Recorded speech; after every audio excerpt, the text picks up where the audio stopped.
আসসালামু আলাইকুম বন্ধুরা, আজকে আমি আবার একটা নতুন রেসিপি আপনাদের সাথে শেয়ার করব। একেবারে নতুন বলতে পারে চলে। রেসিপিটা এত সুন্দর, এই রেসিপিটা বাড়িতে একবার হলেও অবশ্যই ট্রাই করবেন। আর এর এত সুন্দর টেস্ট, আপনি একবার বানালে বারবার বানাতেও ইচ্ছা করবে। তাহলে চলুন দেরি না করে রেসিপিটি শুরু করে দিই। এখানে আমি হাফ কাপ মুগ ডাল আর হাফ কাপ মসুর ডাল নিয়ে ধুয়ে নিয়ে নেব। নিয়ে এর মধ্যে আমি একে একে মশলাগুলো দিয়ে দেবো। খুবই সিম্পল রেসিপি আর এত সুন্দর টেস্ট হবে, আপনি ভাবতেই পারবেন না যে ডাল এত সুন্দর হয়। দেখুন, এবার আমি এর মধ্যে একে একে সব দিয়ে দেবো। এখানে আমি এলাচ দুটো দিয়ে দেবো, আর দিয়ে দেবো দুটো পেঁয়াজ কুচে দিয়ে দেবো, টমেটো দুটো দিয়ে দেবো, আর আদা রসুন পেস্ট 2 চামচ দিয়ে দেবো।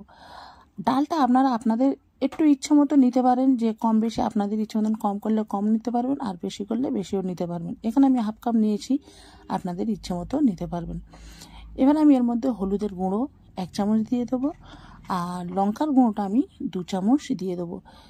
এই ডালটা একটু স্পাইসি হয়, স্পাইসি হলে একটু খুব সুন্দর লাগে আর খেতে খুবই সুন্দর লাগে। আমি আপনাদের গ্যারান্টি দিয়ে বলছি, আপনারা বাড়িতে একবার রেসিপিটা ট্রাই করবেন। ট্রাই করলে বুঝতে পারবেন যে এর কত টেস্ট। দেখুন, এখানে আমার সব দেওয়া হয়ে গেছে। দিয়ে এটা আমি 2 বাটি পানি দিয়ে প্রেশার কুকার বন্ধ করে গ্যাসে বসিয়ে দেবো।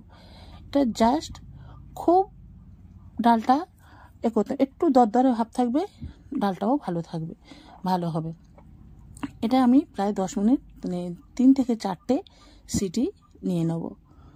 মিনিমাম 10 মিনিট পর আমি দেখাচ্ছি ডালটা কেমন রাখতে হবে। দেখছেন, ডালটা ঠিক এমনই হবে। দেখছেন ডালটা কেমন হবে। এখানে আমার ডালটা হয়ে গেছে। একটু আমি চামচ দিয়ে ঘেঁটে দেবো। আর পানি খুব বেশি পানি দেবেন, একটু ঘন ঘন থাকলে ভালো লাগবে। সামান্য একটু দিতে পারেন, এখানে আমি অল্প দেব, আর খুব বেশি দেবো না। এবার আমি এর মধ্যে কয়েকটা মশলা আবার দিয়ে দেবো। এখানে আমি জিরের গুঁড়ো দিয়ে দেবো 1 চামচ, ধনের গুঁড়ো 1 চামচ দিয়ে দেবো, গোলমরিচের গুঁড়ো 1 চামচ দিয়ে দেবো, আর গরম মশলা গুঁড়ো সামান্য দিয়ে দেবো। দিয়ে লবণটা স্বাদ মতো দিয়ে দেবেন।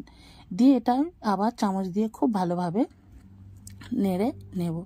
নিয়ে এটা আমি জাস্ট 5 মিনিট হালকা আঁচে ফুটিয়ে নেব।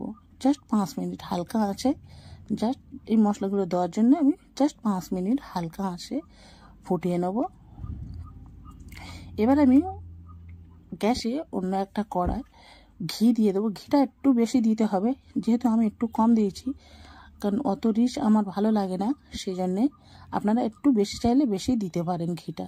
এখানে আমি 5 থেকে 6 চামচ ঘি দিয়েছি, আপনারা চাইলে আরও বেশি দিতে পারেন। দিয়ে এর মধ্যে আমি রসুন কুচি দিয়ে দেবো, আর কাঁচা লঙ্কা মাঝখান থেকে কেটে দিয়ে দেবো, আর দিয়ে দেবো আদা স্লাইসভাবে কেটে এর মধ্যে দিয়ে দেবো। দিয়ে এগুলো এটা খুব ভালোভাবে নাড়াচাড়া করে নেব।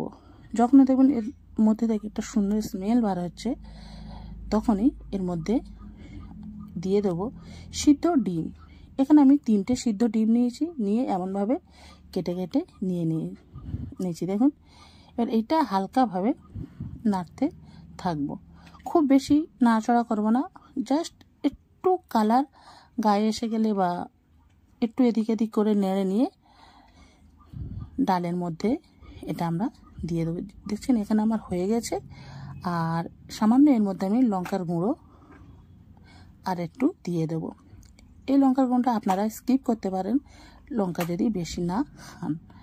এবার আমি যে ডালটা আমি বসিয়েছি গ্যাসে, সেই ডালের মধ্যে এটা আমি ঢেলে, ডালটা এখানে আমার অনেকটা ঘন আছে, সেই জন্য আমি খুব বেশি ফোটাইনি, জাস্ট সামান্য একটু হালকা আঁচে দিয়েছি। এবার আমি ডিমগুলো এর মধ্যে ঢেলে দেব। দেখছেন কেমন লাগছে। ঘি আর একটু বেশি দিলে আরও সুন্দর হয়, কিন্তু আমি অতটা ঘি ব্যবহার করব না, আপনারা চাইলে দিতে পারেন। দেখছেন এত সুন্দর এই ডালটা খেতে লাগবে, আপনাদের আমি বলে বোঝানো যাবে না। একবার হলেও বাড়িতে অবশ্যই ট্রাই করবেন, দেখবেন যে নতুনভাবে আপনারা ডাল রান্না করছে, বাড়িতে সবাই আপনাকে প্রশংসা করবে। দেখুন এখানে আমার হয়ে গেছে, আমি জাস্ট এর মধ্যে দিয়ে নাড়াচাড়া করে নিয়েছি আর একটু ধনেপাতা দিয়ে আবার নেড়ে নেব। দেখছেন আমার ডাল পুরোপুরি কমপ্লিট হয়ে গেছে। এবার আমি জাস্ট একটা জায়গাতে তুলে আপনাদেরকে দেখাবো। এটা এত সুন্দর খেতে হবে, আমি কি বলবো। আপনারা একবার হলেও আমার কথা শুনে বাড়িতে এই রেসিপিটা অবশ্যই ট্রাই করবেন। দেখবেন ডাল নতুনভাবে বানানো, আপনার বাড়িতে সবাই খেতে পছন্দ করবে। এটা রুটি দিয়ে খেতে বেশিও ভালো লাগবে, ভাত দিয়ে, রুটি দিয়ে, যাই দিয়ে খান খুব সুন্দর লাগবে। তাহলে আজকের আমার এই ভিডিও আপনাদের কেমন লেগেছে অবশ্যই কমেন্ট করে জানাবেন। ভালো লাগলে লাইক, শেয়ার, সাবস্ক্রাইব করবেন। আরও এরকম নতুন নতুন ভিডিও দেখার জন্য অবশ্যই কমেন্ট করবেন যে আপনাদের কোন ভিডিও দেখতে পছন্দ বা কিসের রেসিপি আপনাদের পছন্দ, অবশ্যই কমেন্ট করে জানাবেন। আজকে তাহলে এই পর্যন্ত, সবাই ভালো থাকবেন। আল্লাহ হাফেজ।